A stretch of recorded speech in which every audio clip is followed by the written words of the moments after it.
Assalamu alaikum wa rahmatullah. Avant de commencer cet épisode, je vous annonce que j'ai récemment créé un groupe Telegram. Alors je ne sais pas encore comment va évoluer le groupe, mais pour le moment, l'objectif est que vous puissiez me suggérer vos questions pour les prochaines interviews et qu'on puisse ensemble avoir des sessions de discussion concernant les interviews précédentes ou bien d'autres sujets. En plus de cela, vous aurez accès à des mini-podcasts exclusifs enregistrés sur le vif. Je vous invite à cliquer sur le lien en description pour rejoindre le groupe. Salam alaikum tout le monde. Dans ce podcast, je parle à la rencontre de musulmans et musulmanes qui sont des acteurs positifs de changement afin d'apprendre de leurs expériences et inspirer la prochaine génération de Muslim Makers. Et du coup, je vois qu'il est possible, en fait, avec la vidéo, d'être utile, de servir la communauté, de servir les causes. Et c'est pour ça que, du coup, en 2014, je m'engage dans l'humanitaire avec différentes ONG. Et là, du coup, je me rends compte que cette conception que j'avais de ce métier était très limitée à ce que j'avais pu voir en fait à la télévision. C'est aussi pour ça, tu vois, que c'est important de voir en fait l'étendue des possibles. Dans cet épisode, j'ai le plaisir d'accueillir Mehdi Oultsad, réalisateur de films commerciaux et documentaires. Au cours de notre échange, Mehdi nous parle de son film En mode avion, réalisé avec Wissam Cherfi, où ils suivent les traces de Samir Weldi lors de sa traversée des Pyrénées. Plus qu'un exploit sportif, ce film aborde des thématiques importantes, notre rapport à la nature, à soi, à l'autre, à la place de la spiritualité dans une vie où tout va trop vite. Mehdi nous parle aussi de son parcours, de ses expériences avec ses clients, des entreprises, des ONG et des organisations musulmanes. Et vraiment, ça s'est passé il n'y a pas longtemps. Il me dit, écoute, il me dit, bon, franchement, je suis prêt à investir. Bon, après, non, voilà, après, ça tempérait. Le premier impact, d'abord, c'est je veux investir. On est en mode à l'américaine. Après, ça se calme un petit peu.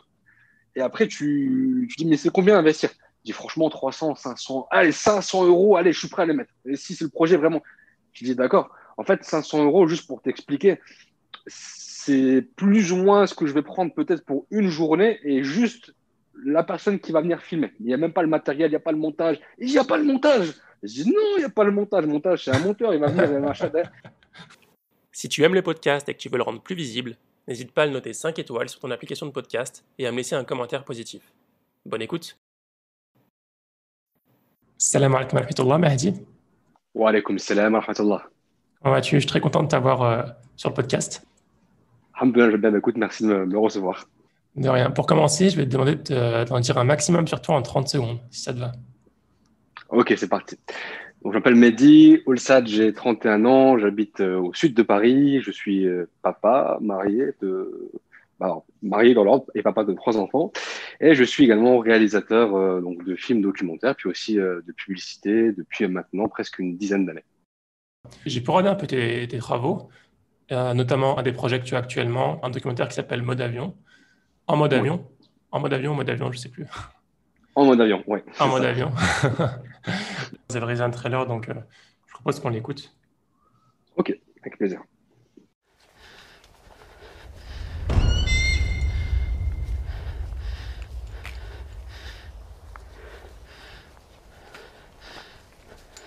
Bismillahirrahmanirrahim. Et il n'y a de facile que ce que tu as rendu facile. Et si tu veux, tu peux rendre la chose difficile facile. Ya Allah, facilite-moi ce périple. Je suis pas fait pour faire le GR10 à la base. Je suis quelqu'un qui était en surpoids pendant de longues années. Courir 3 minutes, c'était déjà un exploit. Et j'étais en plus malade. Allah est capable de m'ouvrir des portes que moi, peux pas ouvrir. Faut pas se mettre de barrière. C'est comme la montagne, tu la vois, tu te dis, elle est grande, je veux pas y arriver. Et une fois que tu l'as passée, tu dis, oh, il n'y a rien d'insurmontable.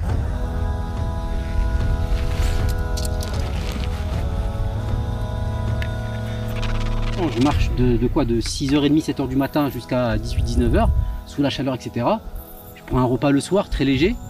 Je grignote un petit peu en journée. Et ça me suffit largement.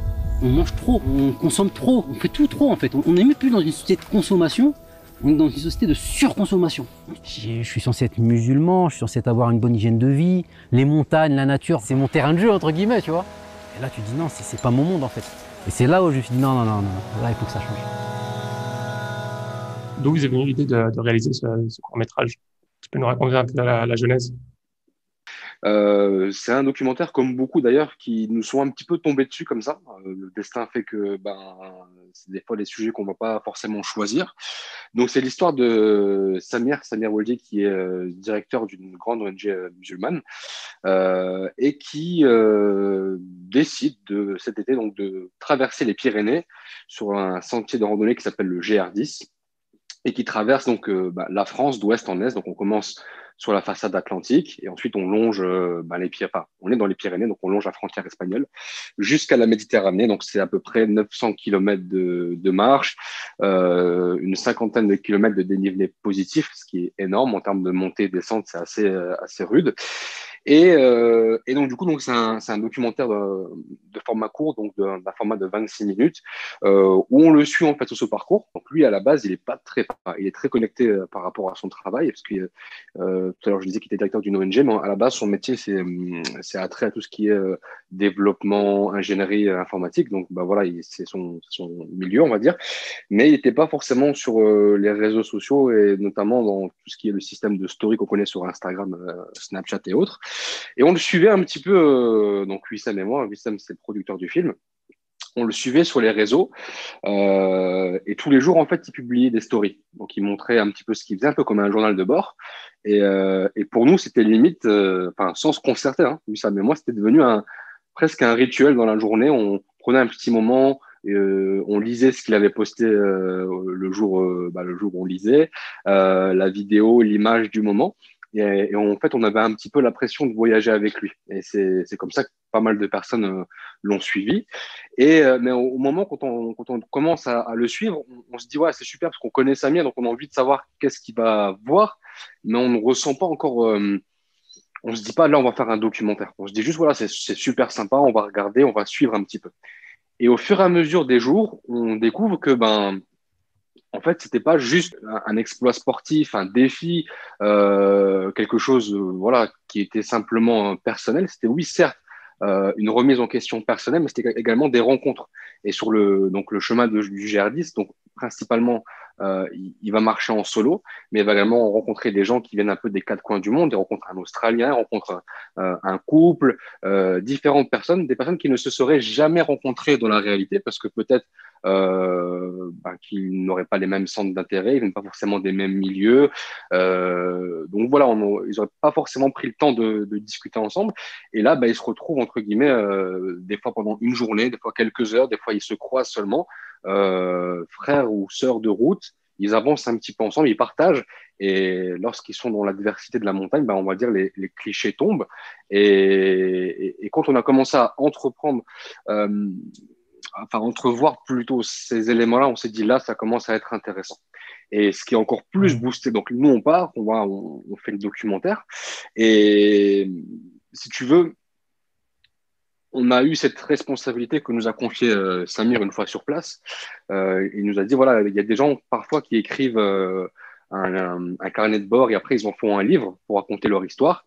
Et il a dit, voilà, si j'ai accepté que vous me suiviez, parce que c'est quelqu'un qui est assez réservé quand même, c'est parce que j'ai espoir que de ce film-là, on pourra raconter mon histoire. Donc on avait déjà cette responsabilité qui nous avait été confiée. Mais tu vois, on revient donc avec des images, comme on dit, des étoiles plein les yeux, avec une aventure extraordinaire. Mais voilà, la réalité nous rattrape. On a d'autres projets qui arrivent. Donc on ne peut pas forcément se consacrer à ça, parce que je rappelle, c'est un projet qu'on porte. Donc ça veut dire qu'on n'a pas reçu de commandes de clients, on n'a pas reçu forcément de financement pour pouvoir le faire comme on le voudrait. Et donc du coup, on met ça un petit peu entre parenthèses. On se dit, on va le faire. Mais pas tout de suite. On a d'autres priorités. Et là, on est un petit peu rattrapé par l'actualité. Donc, il faut savoir que le film, on l'a filmé juste après le premier confinement. Donc, au moment où on fait ce film, on entend parler d'une deuxième vague éventuellement, mais on en est encore loin de le réaliser. Et puis, il y a toute cette séquence médiatique sur le séparatisme qui arrive, les perquisitions qui reprennent, ce genre de choses. Et là, on se dit, dans ce climat, le film, il faut qu'on le fasse le plus vite possible parce que on voulait faire quelque chose, un projet qui soit un petit peu pensé comme une grande bouffée d'oxygène, qu'on regarde pour laisser son esprit divaguer, voyager, découvrir de beaux paysages, montrer que c'est possible aussi, puis que l'aventure, c'est pas simplement partir à l'autre bout de la planète, c'est aussi, ça peut commencer à côté de chez soi, ça peut commencer en famille. C'est vraiment, il y a pas mal de choses à faire. Et puis aussi montrer, voilà, que peut-être que dans l'image qui est dépeinte des musulmans et peut-être des croyants, des pratiquants en général, euh, par la sphère médiatique et certaines personnes, on va dire, ce n'est pas la réalité. Et pour preuve, voilà, on a quelqu'un qui pourrait rentrer dans des cases, comme je dis tout à l'heure, de barbu, peut-être de fiché, je sais pas. En fait, non, c'est quelqu'un qui est normal, qui rencontre des gens et ça se passe très très bien. Là, du coup, on est en train de mettre les bouchées doubles parce que ce documentaire est en train de prendre une autre dimension par rapport au contexte, en fait, tout simplement. Donc voilà, l'idée, c'était vraiment à la base, comme je l'expliquais, c'était voilà, à la base, c'était des stories qu'on suivait sur Instagram. Après, donc, du coup, on s'est dit, il y a une histoire, donc on va la raconter. Et ensuite, tout le contexte change et fait qu'aujourd'hui, les mots de Samir dans le film, la façon dont ça a été filmé, etc., ça prend une autre dimension aujourd'hui, tout simplement. Oui, c'est vraiment bien. Je trouve que cette initiative, elle est vraiment incroyable. Vous réalisez des films et des documentaires pour des clients depuis quoi? Depuis plusieurs années? Alors oui, Sam et moi, on aime bien se vendre comme ça. Bon, c'est Mhm. commercial, mais c'est vrai. Donc, à nous deux, on a une expérience de 20 ans. Donc, 10 ans lui, 10 ans moi, donc de façon séparée.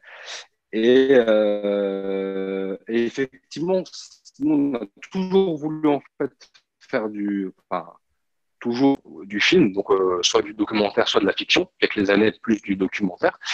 Et puis ce film en fait tombait bien d'un point de vue personnel parce que 2020, notamment tout ce qui va être secteur du culturel, le film, le spectacle, etc. Donc c'est assez délicat.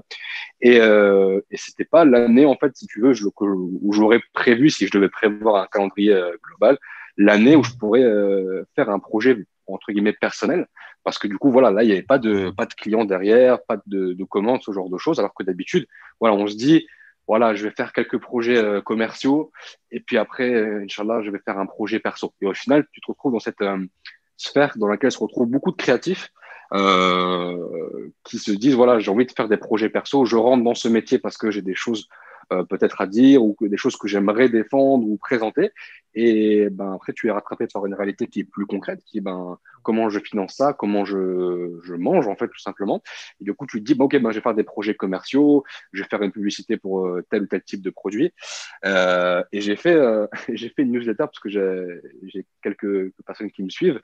Il y a peu de temps où j'ai dit effectivement, entre guillemets, ma petite carrière, j'ai fait voilà, des publicités pour pas mal de choses plus ou moins insolites. Il va y avoir des projets humanitaires, donc je suis assez fier pour des causes. Et on espère que ces films-là ont permis d'éveiller un peu les consciences et même de lancer des beaux projets. Et après, il y avait vraiment des pubs voilà, pour des restaurants, pour des sandwicheries, pour des snacks. J'ai même fait une pub pour des cercueils. Ça, c'est véridique. J'ai vraiment fait un truc pour ça. Mais c'était un beau projet quand même. Hein. Même si comme ça peut paraître bizarre, mais j'ai fait un projet qui était dans ce sens-là. Mais voilà, souvent dans ces publicités, tu as une part de créativité que tu peux activer, donc tu peux proposer des choses au client. Mais au final, voilà, s'il te dit c'est comme ça, c'est lui qui décide, donc tu n'as pas cette liberté. Et du coup, Oui. en 2020, donc l'activité commerciale baisse parce que les entreprises patientent. Elles ne savent pas après forcément comment ça va se passer dans les prochaines semaines, donc elles n'ont pas forcément envie d'investir. Puis tu as des boîtes clairement avec qui on est en contact, nous dit écoute, on est intéressé pour travailler avec vous, mais là on se bat pour garder notre effectif, donc on peut pas forcément dépenser maintenant. Donc du coup on s'est dit bon, là on a du temps, on a une histoire possiblement, viens on y va. Même si on n'a pas forcément les moyens pour la développer après derrière, on a du matériel. Nous on va dire on se met bénévole sur le projet et on y va et on voit ce qui se passe. Et c'est un petit peu cette histoire en fait. D'accord. Il y a beaucoup de choses à dire sur ce que tu as dit. J'aimerais y revenir un peu plus tard. Mais tout d'abord, est-ce qu'on peut revenir un peu sur ton parcours à toi et Wissam? J'ai l'impression que vous vous connaissez depuis un long moment. Comment est-ce que vous avez découvert cet intérêt pour la vidéo? Et quel parcours avez-vous eu avant d'en arriver là? Alors moi, alors depuis que je suis petit, peut-être, je sais pas, 3 4 ans, c'est le métier que je veux faire. Donc alhamdoulilah, je suis assez content de le dire parce que c'est vrai que c'est un rêve d'enfant. Et j'ai toujours voulu faire ce métier. Alors évidemment, petit, c'était pas, je ne me voyais pas dans le documentaire, je me voyais plus à Hollywood, faire de la fiction, ce genre de choses. Même quand j'étais petit, exactement, je voulais être acteur. Et puis petit, dès que j'ai pu mettre la main sur une caméra, que ce soit une webcam, bon, quand ça commençait à exister, mais au début c'était le caméscope de la famille que j'empruntais pour faire des petits films. Après j'avais reçu à l'époque, bon, je fais une petite parenthèse, Lego avait fait un set de Lego avec une webcam, avec tout un espèce de décor, et tu pouvais en fait brancher la webcam à un ordinateur, et tu pouvais faire tes premiers films. Donc à cette époque-là, il n'y a pas de YouTube, ça n'existait pas YouTube, hein. Enfin, c'est que récent, mais il n'y avait pas de YouTube, pas de téléphone, il n'y avait rien de tout ça. Donc du coup, ben, la webcam, c'était un truc incroyable, même si la résolution était vraiment pas terrible, tu avais du mal à reconnaître même les traits des personnages.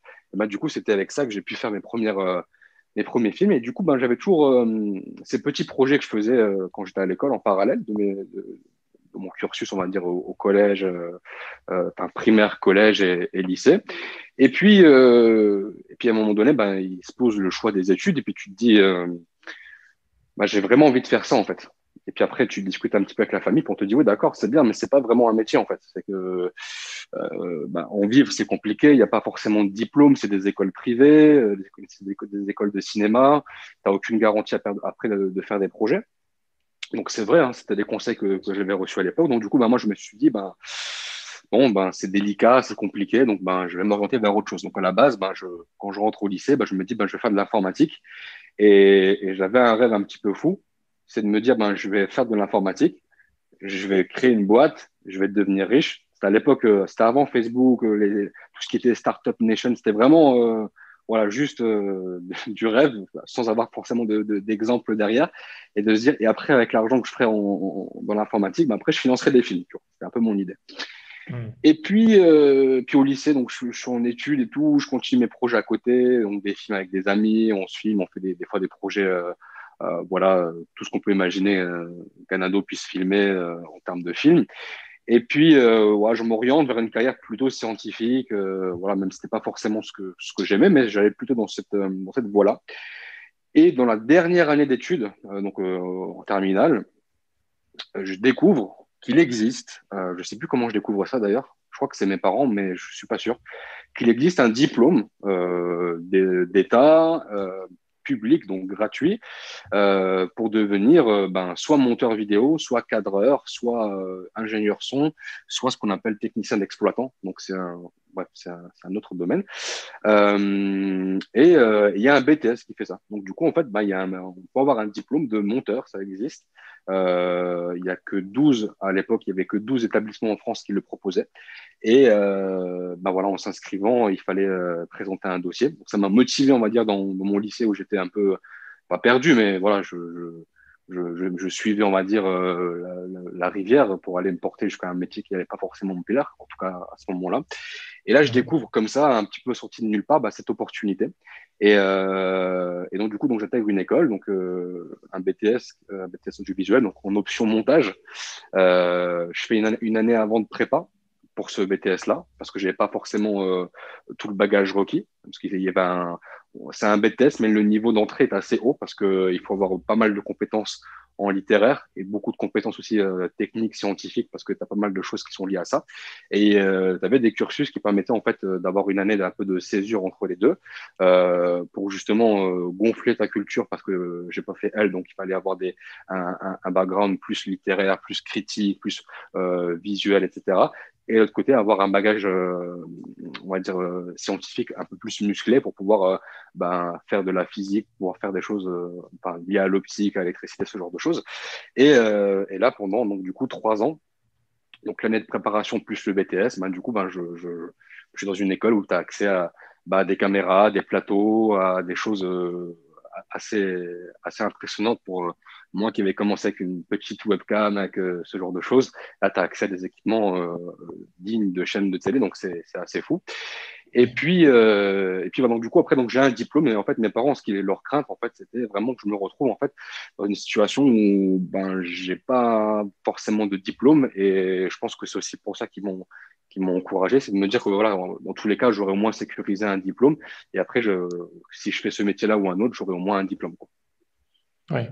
Qu'est-ce qui t'intéressait dans les vidéos? Est-ce que c'était plutôt les vidéos qui avaient des messages ou bien, je sais pas moi, des montages de ouf ou bien des effets spéciaux ou des courts-métrages à impact? Alors, franchement, c'est donc, quand je sors de mes études, vraiment, j'ai envie de faire du clinquant, du bling-bling un petit peu, vraiment, parce que c'était vraiment, Ouais, comme je disais quand j'étais plus petit, c'est ce qui m'intéressait, c'était de faire, entre guillemets, d'aller produire des projets à Hollywood, ce genre de choses. Donc, c'était ouais. vraiment Ouais. des films, je sais pas, avec des explosions, des choses où ça bouge, des effets spéciaux. Hmm. Et la sémantique, ça m'intéressait pas plus que ça. On va dire, je l'avais étudié parce que dans mes études, on avait fait des choses très poussées dans ça. On te présente des séquences de films, tu dois les décomposer, tu dois les expliquer, réfléchir à travers les yeux du réalisateur. Et l'avantage, en fait, c'est quand j'ai fait ce cursus-là, ça m'a ouvert une nouvelle porte. Parce qu'avant, j'étais gros consommateur de films et j'ai appris en fait à les voir un petit peu différemment en me disant, ah oui, d'accord, donc quand on voit ce plan, cette scène, derrière, il y a une réflexion, il y a une construction qui fait que c'est pas simplement j'ai posé une caméra, j'ai filmé. Donc ça a ouvert en fait pour moi un champ des possibles. Mais j'étais voilà, vraiment dans l'idée de faire des choses un peu plus je me posais pas trop de questions sur le sens. Et en fait, la quête de sens, elle est venue après, un peu plus tard, même si j'avais un petit peu commencé à réfléchir à ça, puisque donc dès 2013, j'ai eu l'occasion de produire, donc pas de réaliser, mais de produire un long métrage documentaire qui s'appelle La Trace des Pères. Et c'est un Hmm. documentaire de La société. différence entre réaliser et produire. Oui, bien sûr. Alors, le réalisateur, c'est le garant, on va dire, artistique, technique du projet. Donc, c'est pas forcément celui qui va filmer, c'est celui qui va, c'est un peu au théâtre, on dirait le metteur en scène. Donc, c'est lui qui va concevoir le projet d'un point de vue artistique, technique. C'est pas forcément lui qui va écrire le film non plus, mais c'est lui, on va dire, qui, à partir d'une histoire, va diriger une équipe technique, créative pour en faire après derrière un film. Le Mhm. producteur, lui, derrière, ben, c'est un soutien pour le réalisateur. Donc, il va l'accompagner à la fois dans ses choix artistiques, techniques, et en même temps, c'est lui qui va aussi porter le projet, le défendre, et dans beaucoup de cas aussi, chercher des financements pour pouvoir faire le film, en fait. Ok. Et donc, du coup, voilà, donc, moi, si tu veux, à ce moment-là, je me retrouve dans une situation où ben, je peux proposer des choses d'un point de vue artistique, créatif. Je peux accompagner donc notre réalisateur à l'époque, qui était d'ailleurs plus âgé que, enfin, moi, j'étais tout jeune dans le métier, il était plus âgé que moi, il avait déjà fait plusieurs films aussi. Et du coup, voilà, on a essayé d'apporter un peu une touche extérieure. Tu vois, lui, il était dans une optique de film, voilà, enfin, de société assez classique, et on a apporté un petit peu une autre énergie, on va dire, dans ce projet. Mais voilà, au final, ça reste quand même son projet d'un point de vue, c'est son histoire, c'est lui qui la raconte, c'est lui qui au final prend un peu les décisions aussi d'un point de vue artistique sur le film. Et du coup, voilà, c'est un premier pied, on va dire, dans ce type de projet.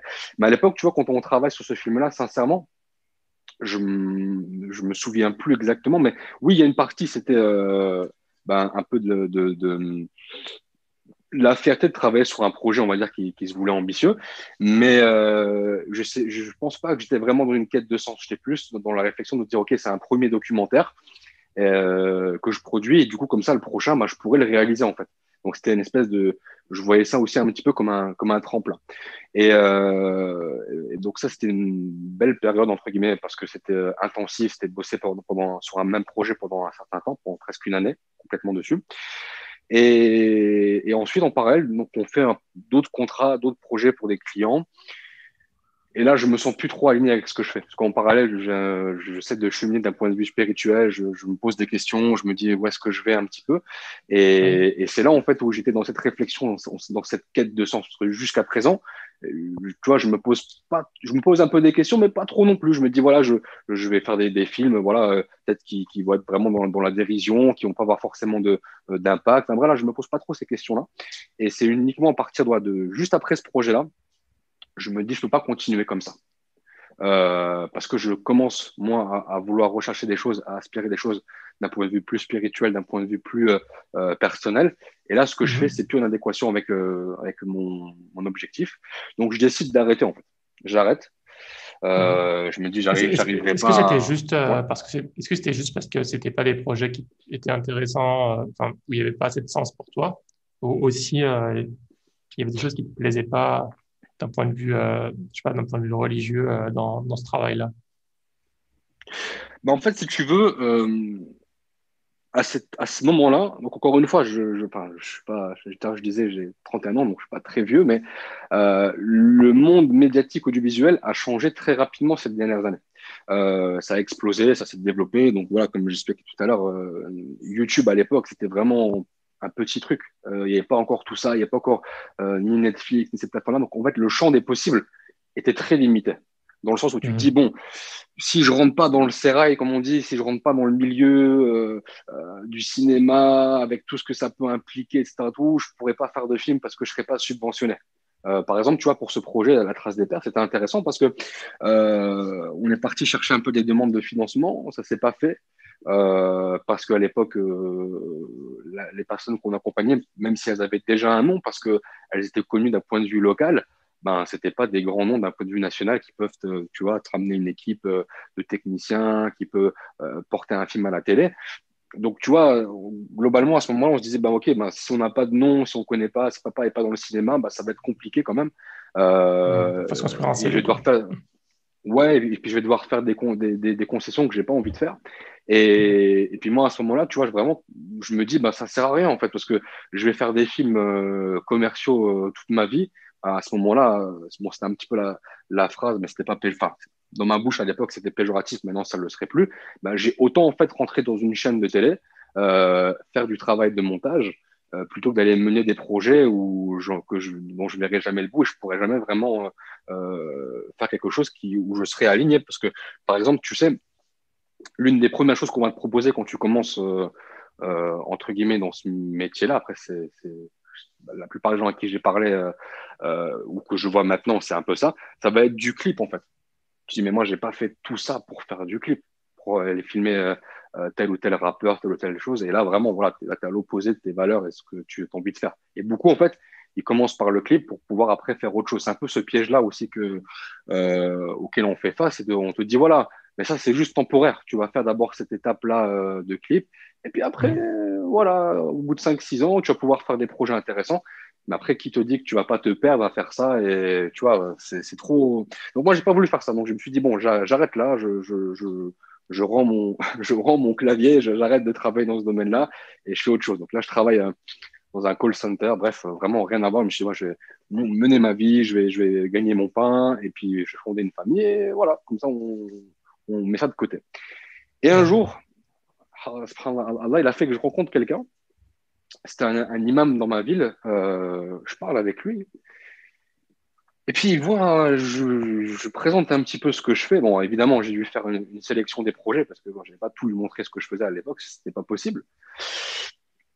Et il me dit, mais en fait, dans le sens de ses paroles, mais en fait, tu ne te rends pas compte de ce que tu peux faire. C'est-à-dire que c'est vrai que tu te limites parce que tu penses que le cinéma, c'est ce que je viens de décrire tout à l'heure. Tu penses que faire de la vidéo, c'est ce que j'ai décrit tout à l'heure. Mais en fait, tu ne te rends pas compte qu'avec ça, il y a un grand besoin, en fait, que ce soit par rapport aux musulmans, que ce soit par rapport justement à l'humanité en général. Il y a un besoin, et toi, en fait, tu vois pas ça.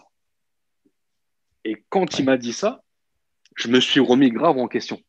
Et c'est là, en fait, comme moi, à ce moment-là, en plus, j'habitais pas en région Île-de-France, moi, je suis originaire de l'Est, du côté du Luxembourg, enfin, près de la frontière luxembourgeoise en France. Et du coup la communauté est présente. Bien sûr, il y a beaucoup de musulmans, mais elle n'est pas aussi avancée qu'en Île-de-France et pas aussi avancée que dans les grandes métropoles, on va dire. Et du coup, ma vision, on va dire, de la communauté est assez limitée, en fait. Et quand j'ai un peu regardé ce qui se faisait sur Internet, etc., je me suis dit, en fait, c'est vrai, il a raison, il y a plein de trucs à faire. Il y a plein de projets à défendre qui ont besoin de communication, qui ont besoin de vidéos. Et du coup, ça me permettait aussi, en tout cas dans mon esprit, dans mon cœur, de me dire, bon, ok, ça me permet également d'apporter ma pierre à l'édifice. Et c'est pour ça, en fait, qu'en 2014, donc là, je dis, on est fin 2013, j'arrête, Je fais des petits projets perso chez moi, mais voilà, je mets de côté un petit peu ce rêve-là, puis je passe à autre chose. Et je passe du temps aussi à écrire un peu, tu vois. Je me suis dit, ouais, je vais écrire quelques, quelques, quelques pages, peut-être que ça fera un film, je sais pas, tu vois. Bref. Et, euh, et du coup, ben, je vois qu'il est possible, en fait, avec la vidéo, d'être utile, de servir la communauté, de servir les causes. Et c'est pour ça que, du coup, en 2014, je m'engage dans l'humanitaire. D'accord. Avec différentes ONG. Et là, du coup, bah, je me rends compte que cette conception que j'avais de ce métier était très limitée à ce que j'avais pu voir en fait à la télévision. C'est aussi pour ça que tu vois que c'est important de voir en fait l'étendue des possibles, de se dire en fait non, ce métier-là, c'est pas juste je vais devoir entre guillemets mettre une croix sous mes principes et partir étudier, devenir membre on va dire, de la grande cour du cinéma français, comme on l'entendait il y a 10 ou 20 ans, même plus en arrière, où je ne vais pas rester cloîtré à faire des projets que commerciaux pour des entreprises, etc., ce qui est un bien aussi, mais voilà. Je me dis, en fait, non, il y a une autre possibilité, et c'est celle-ci. Et donc, du coup, dès que j'ai vu ça, je me suis dit, attends, là, je vais reprendre du service. Et puis, du coup, voilà, c'est ce qui a fait que depuis cette période-là, je suis toujours dans ce métier. D'accord, d'accord. Et du coup, toi, tu t'es mis, à ce moment-là, tu t'es mis en freelance, j'imagine, et tu bossais pour plusieurs clients, que ce soit des ONG ou des entreprises. Alors oui, alors j'ai bossé pendant d'abord, je me sentais pas de monter une structure tout de suite, parce que je voulais un peu de tranquillité, je voulais vraiment me remettre à faire vraiment de la vidéo, parce que quand n'importe qui monte sa structure, il fait pas que ce qu'il a envie de faire. Il va faire de la compta, il va faire de la prospection peut-être, il va faire des choses qu'il n'a pas forcément envie de faire au départ.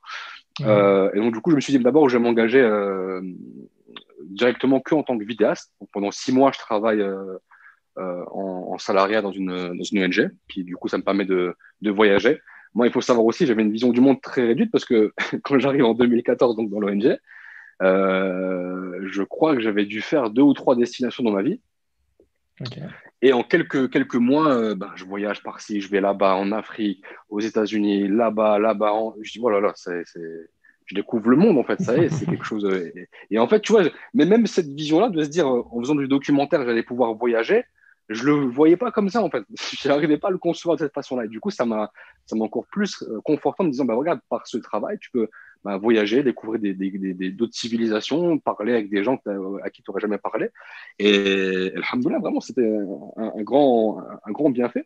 Et après, donc, du coup, j'avais fait un petit peu le tour dans cette ONG. Et je me suis dit, voilà, je vais reprendre un petit peu du service, on va dire, en tant que freelance. Donc, effectivement, je deviens freelance. Et d'ailleurs, entre parenthèses, je mets une petite pause. C'est dans cette structure-là, dans cette ONG, que je rencontre Wissam. Oui, il ne travaille pas là-bas, mais il passe. Il est de passage et on se croise. Et Allah, il fait qu'on se croise. Et on parle, on accroche. On parle pas longtemps. On se voit peut-être une demi-journée. On discute un petit peu, il m'explique un petit peu ce qu'il fait, etc. Et lui, à l'époque, il est expatrié à Dublin, en Irlande. D'accord. Et puis il m'explique un petit peu ce qu'il fait. Puis moi, du coup, avec ma nouvelle vision du monde, en me disant, ah ouais, d'accord, t'es là-bas, qu'est-ce que tu fais? Donc on commence à échanger. Et en fait, depuis donc 2014, on est resté en contact. Et un jour, on a partagé ça ensemble, donc je sais que c'est sa pensée aussi. Depuis qu'on s'est vu là, on s'est toujours dit, il faut qu'on fasse quelque chose ensemble, il faut qu'on fasse un projet, mais quoi? Je sais pas, comment, je sais pas, mais il faudra patienter et on trouvera l'occasion de le faire. Donc je referme la parenthèse pour plus tard. Et donc, du coup, après, donc, je deviens freelance. Là, du coup, je deviens alors, presque actif exclusivement dans la communauté. Donc, je fais des vidéos pour pas mal d'ONG, pour des projets d'école, pour des assos, pour des petits commerces, etc., etc., pendant à peu près 2, 3 ans, j'étais freelance. Ok. Jusqu'à aujourd'hui, tu es toujours dans le statut Mhm. de freelance. Non, en 2016, non, 2017, donc j'arrête le freelance pour monter une boîte qui s'appelle Disruptive. Donc c'est une société de production audiovisuelle. Et l'idée, en fait, Mhm. c'était de se dire que voilà, en tant que freelanceur, je peux gagner ma vie, j'ai pas trop de paperasse à faire, voilà, je peux être assez flexible, puis en même temps avoir un statut. Mais il n'y avait pas forcément de pérennité, tu vois. C'était souvent quand tu freelances, tu peux effectivement gagner ta vie correctement, facilement, on va dire, parce que tu n'as pas toutes ces contraintes de taxes, etc. Mais ça reste quand même, pour moi, un statut assez temporaire, parce que du coup, tu n'as pas forcément de visibilité. Et tu sais que si tu vas attaquer des projets un peu plus gros, bah, il te faut une structure en fait un peu plus importante, ne serait-ce que d'un point de vue statut. Ça ne veut pas dire que tu vas grandir d'un coup, mais voilà, donc du coup, à partir de 2017, donc, ben, on monte cette boîte disruptive et qui permet justement de sortir un petit peu, parce que encore une fois, voilà, quand j'arrive dans cette période 2016-2017, j'ai l'impression, pareil, d'avoir fait un petit peu le tour de mon travail de freelance, parce que c'est vrai qu'au début, ben, j'ai arrivé avec cette envie d'avoir ces compétences que Allah n'a pas permis d'acquise, que ce soit par rapport à l'école, par rapport à mon expérience, de la mettre à disposition de certains projets qui me plaisaient et que j'ai envie de porter aussi par cette voie-là. Mais quand j'arrive à cette période-là, je me dis, bon, j'ai un peu fait, c'est un peu le même film humanitaire à chaque fois que je vais faire, c'est un peu les mêmes leviers, oui, il faut appeler au don, il faut ci, il faut ça. Je me suis dit, je vais plus être entre guillemets efficace parce que voilà, je crois plus en ce que je fais. Et donc, du coup, par cette structure-là, l'idée, c'était de se dire, voilà, on va faire des projets plus conséquents, travailler peut-être avec des clients en dehors de la communauté, tout simplement, hein, d'aller voir un peu des gens, on va dire, aussi à l'étranger, qui on partage pas forcément peut-être les mêmes points de vue sur tout, mais voilà, des projets sur lesquels on peut quand même, tu sais, proposer tes valeurs, mais pas comme un frein, mais comme plutôt un choix artistique. Et c'est aussi recherché parce qu'en fait, ce qu'on pouvait voir, est-ce que moi je voyais aussi un peu comme pas comme une tare, mais quelque chose que tu as envie de. Enfin, tu sais pas trop comment amener un client ou un interlocuteur, c'est de se dire, bah, peut-être que si je lui dis que parce que j'ai telle conviction, je vais pas pouvoir faire telle ou telle chose, bah, peut-être que je vais perdre le contrat ou peut-être que je vais pas pouvoir aller plus loin. En fait, non, alhamdoulilah, Allah, il facilite toujours. Et c'est justement souvent quand tu vas assumer, on va dire un peu ce côté-là, tes valeurs, tes principes, qui tu es, en étant aussi, je pense, courtois et diplomate dans la façon de l'exposer, de le présenter, tu peux avoir des portes qui s'ouvrent assez intéressantes. Et puis, donc, du coup, depuis 2017, on a eu pas mal notamment de contrats à l'étranger, des fois pour des marques plus ou moins grandes, et dans les fenêtres de tir par rapport à certains projets, où tu n'avais pas entre guillemets, à sacrifier tes valeurs parce que tu sais sur quel type de projet tu vas t'engager. Et eux, entre guillemets, le client, ils sont d'autant plus intéressés parce qu'ils voient aussi un angle différent que ce qu'on va leur proposer classiquement dans une agence de communication lambda, quoi. Donc, du coup, c'était aussi apporter cette vision-là et possiblement de commencer à produire des films documentaires comme En mode avion ou d'autres projets. D'accord. À l'époque où on vit, c'est quoi la meilleure manière pour une personne qui arrive dans ce domaine, qui vient d'être diplômée, de commencer à travailler dans ce domaine? Alors, je ne sais pas s'il y a vraiment de bonnes façons de faire. Ça va dépendre aussi du marché dans lequel on va être. Parce que tu sais, quand tu vas écouter voilà, certains coachs ou certains podcasteurs, blogueurs, on va dire américains, souvent ils vont te donner un mindset qui est anglo-saxon qui ne se transpose pas forcément à la France. Pourquoi je dis ça? Parce que souvent tu vas entendre que d'abord tu dois faire du travail gratuitement. Par exemple, d'aller voir, je ne sais pas, telle ou telle entreprise, tu proposes tes services gratuitement et tu leur fais une publicité, tu leur fais un projet, etc., etc. Et après, petit à petit, tu montes en gamme, tu commences à les facturer, ils sont satisfaits de ton travail, etc., etc. En France, c'est pas, enfin, dans mon expérience, hein, et en plus dans la communauté, c'était pas vraiment ça.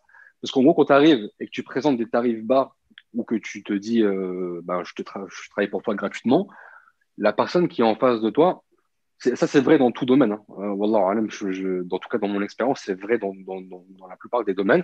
La personne ne va pas valoriser le travail que tu vas faire, en fait. Parce que si jamais tu ne lui factures pas, elle va se dire, c'est que ça vaut pas, en fait. Ça vaut pas de l'argent. Ça vaut pas aussi cher je sais pas, qu'un maçon, qu'un électricien, non, c'est comme c'est un travail de service, comme c'est un peu, ouais, il pilote un drone, donc c'est un peu du jeu aussi. Bref, c'est pas valorisé. Donc, du coup, je pense pas que ce soit la meilleure façon de faire. Mais je pense que celui qui veut se lancer, il a cette chance, en fait, qu'il ne se rend peut-être pas compte quand il se lance au départ, c'est qu'il n'a pas de contraintes, justement, liées à un client. Donc, en fait, ce que je conseillerais, c'est un peu comme ce projet qu'on est en train de lancer en mode avion, c'est de se dire, qu'est-ce que je pourrais raconter comme histoire qui me touche, qui me tient à cœur, que ce soit par rapport à de la fiction, que ce soit par rapport à du documentaire, et je vais essayer de le faire avec mes propres moyens. Je vais me débrouiller, je vais emprunter du matériel, ou bien je vais faire avec ce que j'ai. Maintenant, on a des téléphones qui permettent de faire des choses intéressantes. Et aussi la contrainte budgétaire, artistique, technique permet aussi de faire des choses intéressantes et pas de se reposer uniquement sur des outils, sur des artifices. Donc, tu peux vraiment essayer de travailler un sujet. Et avec ce sujet-là, après, tu peux le présenter et tu dis, voilà, je commence à faire ça. Et après, tu peux te créer un petit à petit un portfolio, mais pas forcément en allant te vendre à des clients de façon gratuite ou entre guillemets au rabais. Et du coup, tu vas pas forcément être considéré, tu auras du mal. Et moi, c'est ce qui m'est arrivé en fait. C'est après, j'ai eu du mal. Et d'ailleurs, même encore aujourd'hui, à des fois monter les prix, à les augmenter. Parce que à l'époque, tu as du mal à expliquer que oui, mais moi, quand je te fais ce projet-là, c'est parce que ce projet me plaît, j'ai envie de t'aider à le faire, donc je fais des concessions tarifaires. Et du coup, en fait, ton travail n'est pas valorisé, entre guillemets, à sa juste valeur. Et après, c'est difficile de monter les prix. Donc, plutôt, voilà, de faire des projets peut-être plus personnels qu'on peut mener. En plus, tu vas le faire avec le cœur et tu vas mettre de l'énergie dedans que tu ne pourrais pas faire forcément pour un client. Et le deuxième conseil que je donnerais, c'est que ce projet que tu vas faire, choisis-le par rapport à ton objectif. Je m'explique. Souvent, on te dit, tu as une sorte d'adage qui te dit tu ne seras jamais booké pour quelque chose que tu n'as jamais fait. Avant, quand j'étais freelanceur, j'avais un site où je mettais tout ce que je pensais pouvoir faire et apporter aux clients. Et du coup, en fait, dedans, il y avait tout et n'importe quoi. Et personne, en fait, tu dis, mais moi, ça, si maintenant demain, je sais pas, on m'appelle pour faire un projet comme ça, je sais que je peux le faire. Oui, mais en fait, tu seras jamais booké pour ça si t'as pas un exemple concret. Ouais, montre-moi, tu veux faire, par exemple, je sais pas, on va prendre un autre domaine, je vais être photographe culinaire, par exemple. Ok, ben montre-moi des photos de cuisine que tu as fait, des plats. Ouais, mais non, mais j'ai fait que des photos de mariage. Ouais, mais ça marche pas, en fait. Tu vois, même si tu peux être un très bon photographe et que tu peux dire du matin au soir, voilà, j'ai le meilleur équipement, je sais faire et tout. Non, ben prends ton appareil photo, va, je sais pas, dans un restaurant, commande le plat, ne t'embête pas à essayer de négocier un contrat avec un restaurateur qui peut-être ne te fera pas confiance dès le départ ou te payera au rabais. Tu fais tes photos et tu fais un petit book et après, du coup, à partir de ça, tu peux commencer à présenter un petit peu ton travail et à parler avec des gens spécifiques. Donc, en fait, ouais, au départ, il faut cibler. Parce que si tu arrives avec un projet, des fois, ça arrive. Hein, tu vois, quand tu reçois des fois des CV ou quand tu vas postuler, tu viens avec une bande démo qui montre de la fiction, des projets qui sont en totale opposition ou qui ne correspondent pas aux attentes de ton client ou de ton recruteur. Il va avoir du mal à te faire confiance parce qu'il se dit, oui, mais tu es peut-être bon ou tu arrives peut-être à te débrouiller dans ce domaine-là, mais moi, ce que je te demande, ça n'a rien à voir en fait. Tu conseilles de choisir du coup une verticale, vraiment devenir expert dans un type de photo ou de vidéo, dans un sujet, et de ne pas s'intéresser à autre chose ou très peu, pour montrer qu'on est expert dans ce sujet-là.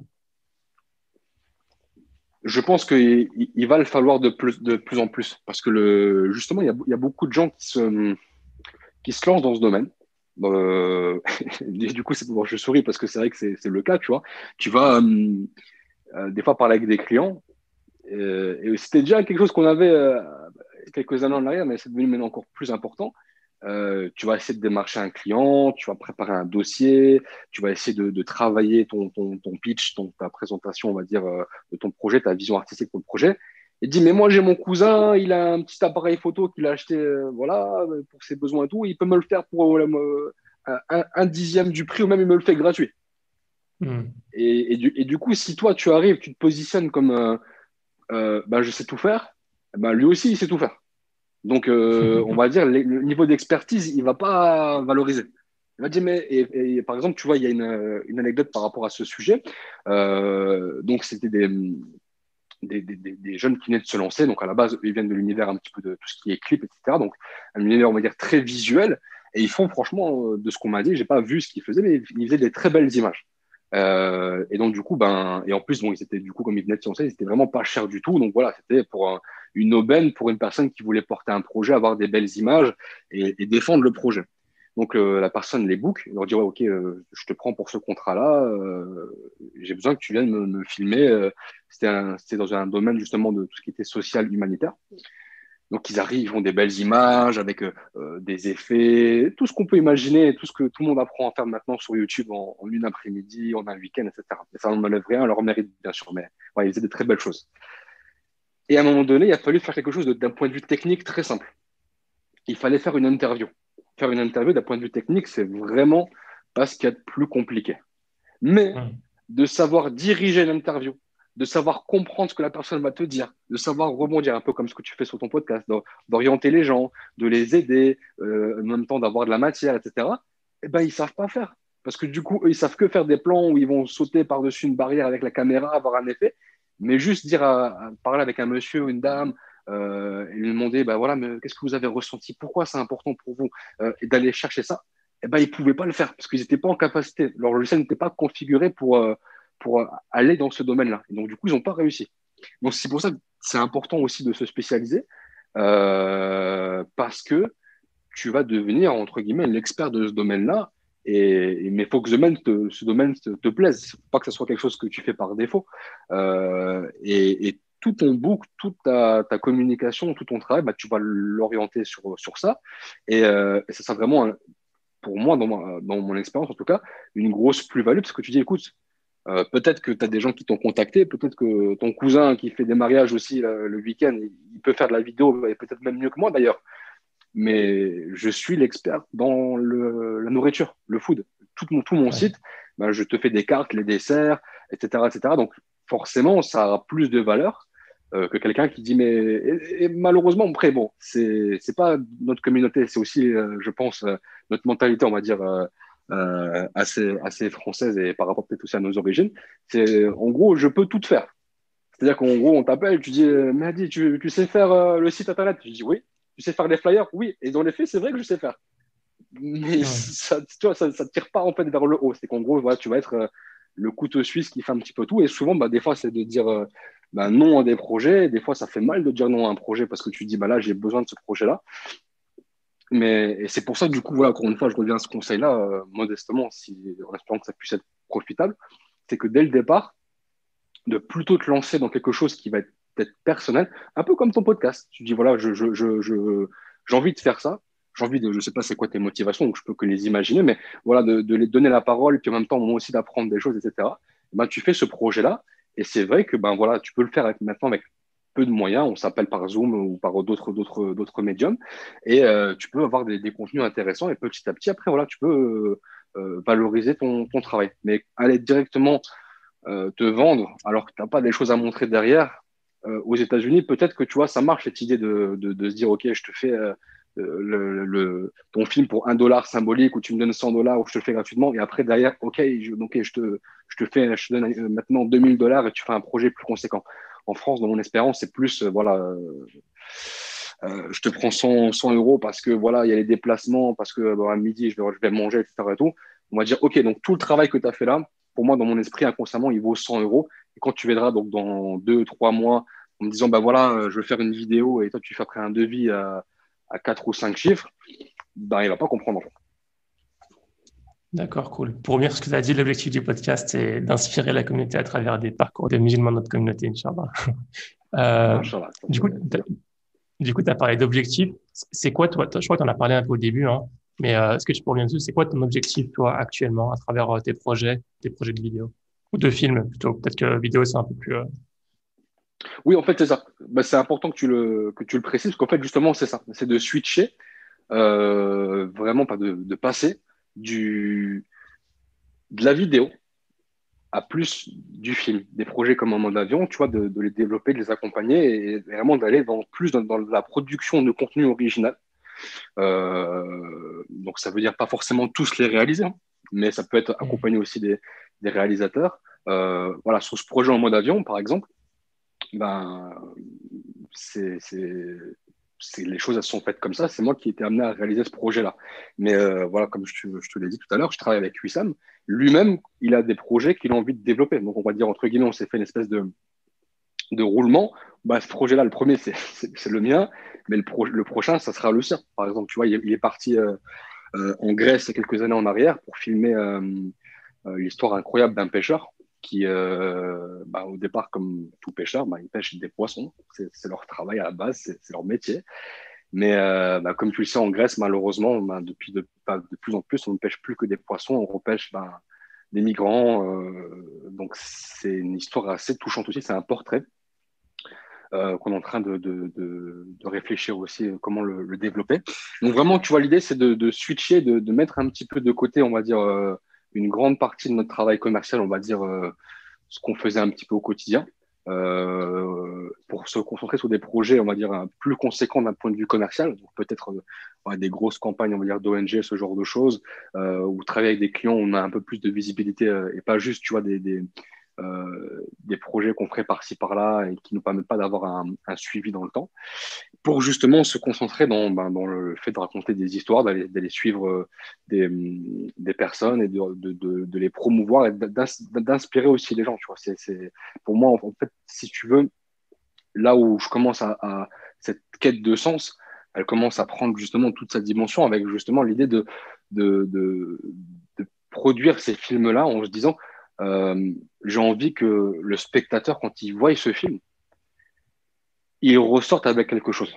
Dans un sens, tu sais, quand tu fais un projet, on va dire, uniquement de divertissement, peut-être que déjà le fait de ressortir de ce film-là en étant diverti, c'est déjà, on va dire, une plus-value pour le spectateur. C'est vrai, tu vois, s'il arrive dans ce film-là, il a besoin de passer un bon moment, peut-être que, tu vois, ça va l'aider à aller mieux, entre guillemets. Mais la vision qu'on a avec Hussein, plutôt, ce serait plus de se dire, OK, qu'est-ce qu'on peut raconter comme documentaire, comme histoire, qui, lorsque le spectateur va la voir, déjà, il va y avoir une résonance au niveau des cœurs, parce que c'est important. Tu sais, certains projets, des fois, j'ai fait le test dans ma famille, je leur ai montré différents projets que j'ai faits, et ils étaient plus ou moins capables de me dire, ça sent que tu l'as fait avec le cœur. Mais je dis, mais pourtant, c'est moins bien filmé, pourtant, il y avait moins de budget. Tout. Il me dit, oui, mais là, ça se voit. Et l'autre projet qui était plus, on va dire, même avec plus de budget, peut-être plus technique, etc. Là, on sent que c'était voilà, un film de commande. Et donc, du coup, on est convaincu que le cœur, ça joue aussi. Et que quand tu essaies de faire vraiment ce projet avec cœur, avec la nia, l'intention que la personne, quand elle va le regarder, elle va ressortir un bénéfice de ça, ça va peut-être la remettre en question sur certaines choses, ou même, tu vois, la pousser à agir elle-même, c'est plus vers ce type de projet qu'on a envie de se diriger. Alors que ça soit pour du travail documentaire original, comme on est en train de le proposer avec ce film-là, ou celui dont je l'ai évoqué, qui s'appelle Costas, avec le pêcheur grec. Mais ça peut être aussi, par exemple, tu sais, ça se fait de plus en plus. Maintenant, les marques, donc ça c'est un point de vue vraiment plus commercial, elles essaient de rompre un petit peu avec leur communication classique. Donc, tu vas avoir, par exemple, donc on connaît ces grandes plateformes de contenu à la demande, mais tu vas avoir, par exemple, d'autres sociétés qui vont développer elles-mêmes leur petite plateforme et elles racontent des histoires aussi. Parce que les gens se sont plus inspirés, touchés par des histoires, plus que par un discours commercial, on va dire, qui maintenant est assez aseptisé, où on ne se reconnaît plus forcément dans ce type de format-là, mais plus d'aller, et c'est pour ça que tu vois maintenant beaucoup de publicité, c'est comme des films, on raconte une histoire, des fois c'est l'histoire du fondateur, etc., pour justement toucher une communauté qui va plus non seulement aller au magasin pour consommer, entre guillemets, ce produit, ça existe toujours bien sûr, mais de façon, on va dire, de moins en moins importante, mais on va plus avoir des consommateurs qui vont être engagés par rapport à ce produit-là, parce qu'il va y avoir de l'affect, il va y avoir peut-être un choix pour la personne. Je ne sais pas si tu veux manger bio, par exemple, ou si tu veux que ça soit éthique par rapport au domaine de production, ou bien c'est parce que je ne sais pas si c'est halal ou kasher, ou je ne sais pas. Du coup, tu vas plus fédérer des gens autour de ta marque de façon plus profonde qu'avant, simplement, ouais, j'achète parce que c'est moins cher. Tu vois. Oui, je vois. Est-ce que tu penses que la communauté musulmane en France, elle utilise suffisamment bien cet outil qui est la vidéo pour aider la communauté, pour faire passer des messages? Je suis partagé parce que, alors déjà, on ne connaît pas tout le monde, donc tu ne sais pas toutes les initiatives qui peuvent être faites. Donc c'est de ce que j'ai pu en voir. Et aussi par déjà, rapport à, je sais que tu sais un peu ce qui se passe à l'étranger, et aussi nous faire une ouais. comparaison par rapport à ce qui se passe à l'étranger. En fait, si tu veux, souvent, après, encore une fois, on parle de communauté, mais je suis quasiment sûr, certain que ce n'est pas lié à notre islamité, à notre communauté, justement. C'est plus peut-être des problématiques euh, françaises, peut-être aussi nos pays Sociétal. d'origine, mais je sais pas, tu vois. Tu vois, c'est aussi cette Mhm. mentalité aussi qui est un petit peu différente. Par exemple, tu vas avoir les vagues d'immigration qu'il y a eu en Angleterre ou dans d'autres pays, c'est des vagues différentes, avec une mentalité assez différente.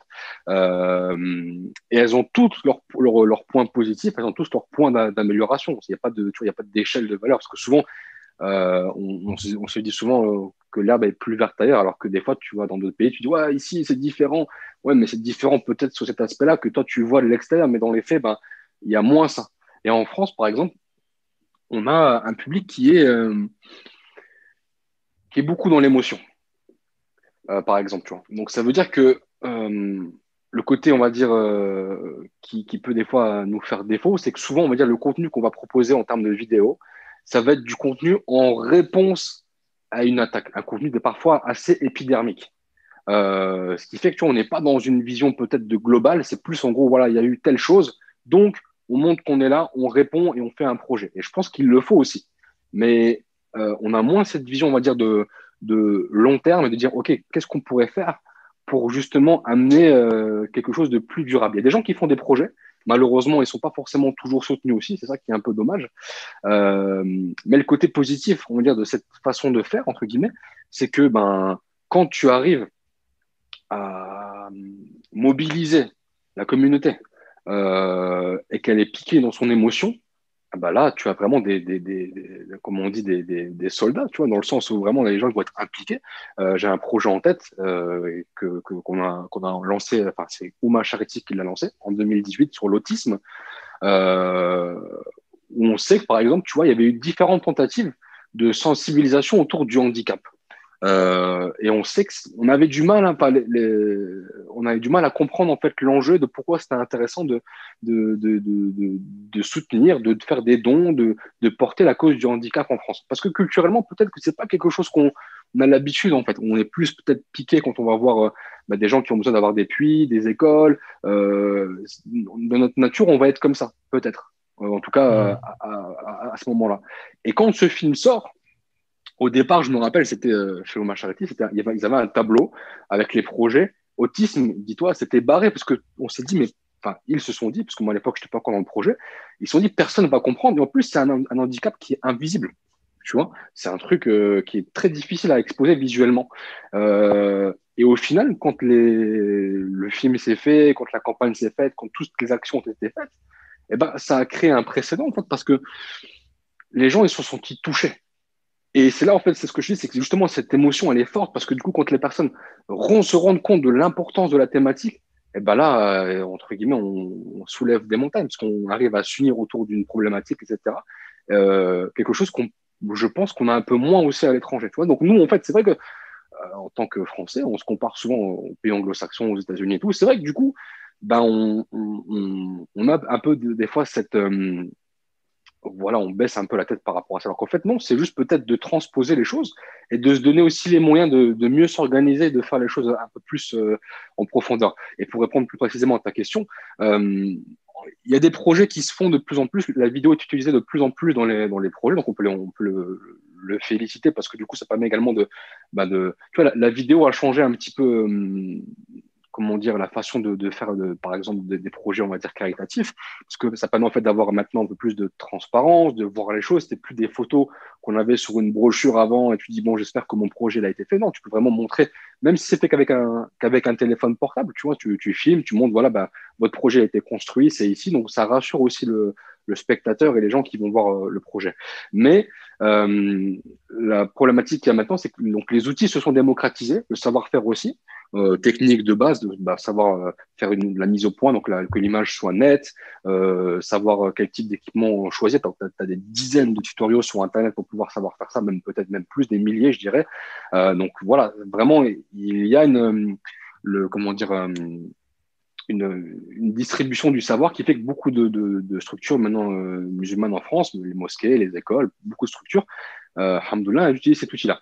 Le problème, c'est que souvent, ça va être des vidéos qui vont toutes se ressembler. Tu vois, on peut même demander à nos auditeurs de faire le test. Juste, tu retires le logo de l'ONG, tu retires le logo de la mosquée, tu retires le logo de la structure de l'école et tu le remplaces par un autre. Est-ce que c'est la même vidéo ou pas? Et souvent, malheureusement, tu vas dire, ah bah oui, c'est le même code, c'est le même message. Et on n'a pas justement, et ça, du coup, là, je bascule outre-Manche et outre-Atlantique, ce storytelling, cette façon de raconter les histoires qu'ont les Américains ou anglo-saxons, pour justement t'emmener et te dire, OK, je m'engage dans ce projet. Et du coup, mais je pense que, mais on va y arriver, Benema, tu vois, c'est la prochaine étape, c'est vraiment d'avoir des projets un peu plus personnels, moins, tu sais, institutionnels où tu as cette personne qui est devant la caméra avec le Moi, micro, copier-coller, cravate et tout, qui te parle, basique. tu vois. Ouais, tout à Non, fait, mais tu vois, tu en sais, c'est plus, l'image qu'on attend, tu vois. en plus de ça, bon, c'est trop gentil pour le dire peut-être, mais honnêtement, ça se voit quand même que la plupart des projets qu'on voit, et ça se voit que c'est amateur quand même. Non seulement ils se ressemblent, mais on le ressent tout de suite quand un travail a pas été fait par un professionnel. Oui, ça c'est sûr. Mais si tu veux, tu as, ce cas de figure où, et ça on l'a vu et je l'ai expérimenté moi-même. Par exemple, tu vois, c'était, j'ai fait un film pour une ONG. Alors c'était très travaillé, très compliqué, très ronflant. Je peux le dire parce que c'est moi qui l'ai écrit, donc c'était très ronflant, très bref. On ne rentrait pas dans le film, tu vois. Hmm. Et je pars au Cameroun et je me rappelle, j'ai fait un selfie vidéo avec une petite fille. Et les paroles, c'était Salam alaikum, ça qui t'a salam alaikum. Wa alaikum Hmm. salam, tac. Je sais que cette vidéo-là, elle a duré quoi 20 secondes, 25 secondes, elle a fait plus de vues que ma grosse vidéo que j'ai faite, compliquée et tout. Donc, des fois, en fait, c'est pas lié parce que des fois, tu as le cœur. Mais Oui. d'un point de vue global, je te rejoins parce que c'est vrai qu'en fait, il faut du contenu comme ça. Il faut du contenu, on va dire, éphémère de terrain pour justement qu'il y ait une proximité, une identification entre le spectateur et l'action. Tu vois, ça, c'est trop important. Mais c'est vrai, je te rejoins. C'est vrai, il y a beaucoup aussi d'amateurisme, mais c'est pas un problème de compétence. C'est un problème de on ne veut pas investir aussi. Voilà, pour parler très franchement. On voit pas le potentiel, enfin l'importance qu'il Bien sûr, et ça, c'est vraiment. Et il y a beaucoup de gens, je parle pas de moi, mais il y a beaucoup de gens, des gens qui font de la vidéo, on peut y a. en citer plein, qui sont plus professionnels ou qui aspirent à l'être ou qui ont un niveau, on va dire, très bon. Mais souvent, quand ils Hmm. arrivent, ils disent, bah, écoute, voilà, moi, pour faire mon projet, j'ai besoin de ça. Ah, bon, on dit, bah, c'est trop cher. Donc, on te dit, OK. Donc, après, au départ, moi, j'étais très naïf. Je me suis dit, bah, les gens n'ont pas d'argent. Et donc, du coup, bah, tu sais quoi, je t'inquiète pas, on va le faire. Mais c'est vrai. Tu te dis, toi, tu te dis, mais ouais. Et après, tu vois, ils collectent, tu te dis, mais sur cette collecte-là d'argent, quand même, et même si tu Hmm. mets que 10% de ton budget dedans, et derrière, après, tu vas récupérer beaucoup plus, en fait. Et en plus, plus ton projet va être étudié, pensé, tu vas donner le temps, plus ton projet va être travaillé, peut-être qu'il y aura un impact beaucoup plus grand. Et en plus, il ne sera pas éphémère, parce que souvent, en fait, le contenu que tu évoques, c'est du contenu qui n'est pas, comme on dit, evergreen. Ça veut dire que, tu vois, ça ne perdure pas dans le temps. Tandis que quand Hmm. tu vas avoir un vrai film bien ficelé, une belle campagne et tout, bah, peut-être que, je ne sais pas, 3 4 5 ans après derrière, eh ben, les gens vont continuer à te suivre parce que du coup, ça les a touchés et ils font partie de ta communauté, entre guillemets, de ta tribu, ce que tu n'aurais pas en ayant un contenu, on va dire, assez amateur en fait. Mais franchement, la problématique, c'est vraiment une question, je pense, de mentalité qui est en train de changer. Hein. Hmm. Attention, voilà, c'est un constat que je faisais vraiment de façon assez généralisée il y a quelques temps. Mais de plus en plus, maintenant, voilà, on a des discussions avec des personnes, des responsables d'ONG, des responsables d'entreprises musulmanes, ou qui comprennent que, bah, voilà, il y a un moment donné où pour pouvoir après récupérer derrière ben, des clients qui sont ou des donateurs ou que le projet il décolle plus, eh ben, il faut donner plus de moyens. Et c'est pas, encore une fois, c'est une phrase que je répète souvent parce qu'il y a ce travail aussi, tu vois, quand tu travailles en communauté et que on a du mal à comprendre un peu des fois certains enjeux, et moi le premier dans d'autres domaines, hein, on a besoin en fait qu'il y ait ce travail de pédagogie qui soit fait pardon, et d'expliquer un petit peu les choses pour que dire que quand je viens avec un devis pour présenter un projet, on prend un exemple, je viens avec un devis à 20 000 euros, par exemple, les 20 000 euros, c'est pas dans ta poche ni dans la mienne. Ces 20 000 euros, c'est une enveloppe qu'on a à disposition pour exécuter le projet. Dedans, effectivement, on se paye et l'équipe se paye, etc. Tout, mais dedans, il y a toute une enveloppe en fait pour savoir si on va. Tu vois, souvent, ça montre bien aussi on va dire, la mauvaise connaissance du domaine. et des fois aussi un peu le manque de confiance, mais ça, on va dire que ça peut se comprendre aussi. Mais souvent, on va dire, quand on est contacté pour faire un projet, je parle d'un projet commercial, hein, euh, on nous dit, bah voilà, moi, je veux pas un truc trop long. Et au début, tu te dis, mais pourquoi les gens te demandent, enfin, tu vois, ils insistent tant sur la durée. Parce qu'en fait, dans l'esprit de beaucoup de personnes, la durée de la vidéo est liée au prix, en fait. En gros, ils viennent te voir en disant, voilà, je veux une vidéo, moi, je veux juste une vidéo de 30 secondes. Je dis, d'accord. Et toi, tu fais un devis, machallah. On te dit, mais c'est moi, c'est juste 30 secondes. Tu dis, oui, d'accord, peut-être. Mais regarde cette publicité télévision. Elle dure combien de temps? 20 secondes, 15 secondes, 30 secondes. Combien il y a de personnes dedans? Combien ils ont dépensé dedans? Peut-être des centaines de milliers d'euros. Parce qu'en fait, il y a la stratégie dedans, il y a le tournage et un même projet, on va dire, les mêmes trois lignes. Et c'est là, en fait, où on voit vraiment le travail de réalisation. Les mêmes trois lignes sur un document texte, Word, ce que tu veux, dans l'esprit ou dans la vision de différents réalisateurs, eh ben, ça peut être des projets différents. Par exemple, tu vois, c'est un exemple que j'aime bien prendre quand je fais ce travail j'essaie en tout cas, ce travail de pédagogie avec un client. C'est par exemple, tu veux raconter l'histoire du fondateur. Bah, tu peux le faire ça en une après-midi de tournage dans la structure. Tu viens avec une caméra, tu filmes, tu fais un montage vite fait. Et c'est un peu comme ce que ferait un journal télé. Ils viennent faire un sujet en une après-midi. Ils font le En montage le mode soir même. Ils derrière le diffusent ça. bureau, en faisant semblant de travailler. Bon, ah, bien sûr, bien sûr, ah, bien sûr. Avec le torse bombé un peu comme ça, le micro-cravate. Oui, écoutez, voilà, voilà. C'est ce discours-là. Et qui peut marcher, mais bon, voilà. Moi, je suis convaincu qu'il y a aussi autre chose à faire. Ou bien, c'est de dire, OK, on va raconter ton histoire, mais on va partir, je sais pas, on va prendre l'exemple de quelqu'un qui est d'origine, on va pas faire de clivage. Allez, on va dire quelqu'un qui est originaire de Tanzanie. Je sais qu'il n'y a pas beaucoup en France, donc normalement, il n'y a pas de polémique. Eh ben, on va être dans ton pays d'origine. On va visiter pourquoi, en fait, tu as été, comment dire, impacté, touché par ton environnement, comment ça t'a inspiré. Et on peut le voir là-bas avec des images au ralenti, et vraiment des belles choses et tout. Et en fait, tu racontes la même histoire, mais c'est juste que tu la racontes différemment. Et encore une fois, tu n'es pas obligé d'aller jusque là-bas pour aller faire le film, qu'on soit d'accord. Mais c'est pour montrer en fait que pour une même idée, pour un même projet, tu as deux angles totalement différents. Et nous, ce qu'on aime bien Ouais. faire, ce qu'on aime bien faire, c'est qu'on essaye de faire, parce qu'on n'a pas forcément la main sur ça, mais c'est de dire que la vidéo qu'on va proposer, on ne veut pas que ça soit une vidéo de plus dans un fil d'actualité. On doit avoir une vidéo qui arrive, quand tu arrives dessus, tu as un élément que tu retiens. Tu n'arrives pas forcément à tout comprendre parce que le temps d'attention est très limité. On parle de 3, 4, 5 secondes pour regarder une vidéo, enfin en tout cas le début, et décider si tu vas regarder la suite ou pas. Mais tu pourras se dire, oui, c'est la vidéo que j'ai vue où dedans il y avait telle chose, ou ça m'a marqué, où il y avait un éléphant dedans, je ne sais pas. Et du coup, ça t'a marqué. Même si tu n'as pas compris, tu ne te rappelles plus exactement du message, il va revenir après, mais tu crées en fait un implant mémoriel qui fait que ben, quand tu repasses devant cette vidéo, tu sais que je l'ai vu. Et si c'est comme ce que tu as évoqué tout à l'heure, donc c'est la même personne derrière son bureau avec la bibliothèque derrière, ou tu vois, et que tu vois passer une fois ou deux, tu la remarqueras même plus. Parce que derrière, tu as ça, tu as ça. Et puis c'était aussi flagrant, c'est que, donc je rebondis sur ben, le sujet des ONG, eh ben, c'est pareil en fait. Si tu n'as pas une ONG qui a une certaine personnalité, quelle qu'elle soit, peu importe, mais que tu ne travailles pas ça, et ben comment tu différencies le puits que tu vas faire avec un tel ou un tel, c'est le même projet, c'est les mêmes images, et comme tu dis, des fois plus malheureusement, même c'est le même niveau de qualité. Donc tu n'as aucun critère de démarcation, et donc du coup, ben, tu es un petit peu perdu. Surtout quand tu arrives, par exemple, et Inch'Allah, on y arrive bientôt, en période de Ramadan, où tu as tout le monde qui dégaine, parce qu'on sait que, alhamdoulilah, les musulmans, ils sont généreux, machallah, et du coup, c'est des périodes où tu sais que tu vas pouvoir récolter, on va dire, plus facilement que le reste de l'année. Et ben, tu as tout le monde qui dégaine le même projet.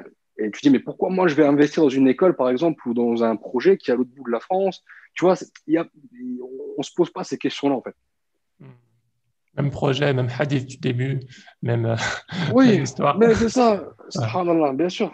Et c'est pour ça Et que c'est juste pour rebondir sur deux choses. Pour le coup, faire un travail pro, c'est permet de montrer que déjà le message il passe beaucoup mieux, le message il est plus original, il est plus intéressant, il est mieux transmis.